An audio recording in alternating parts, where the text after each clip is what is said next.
काय सांगाल नाशिकमध्ये मध्ये कोणाची हवा आहे, कोण आमदार हवा आहे तुम्हाला? आम्हाला आहे ना नाशिकमध्ये माननीय माजी आमदार वसंतभाऊ गीते यांचं पूर्वी कार्य पण चांगलं होतं आणि आम्हाला नाशिकच्या विकासासाठी तेच हवे.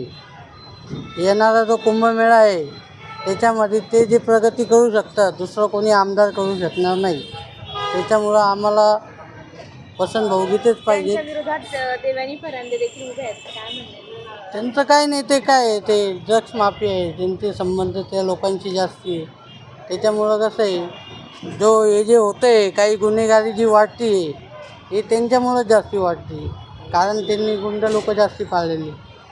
आणि आम्हाला कसं आहे वसंतभाऊ जे आहे हे सर्व जाती धर्मासाठी सर्वांसाठी एकत्र उभे राहतात आणि सर्वांसाठी मदत करतात. ते कोणत्याही जाती धर्माचा माणूस त्यांच्याकडे जरी गेला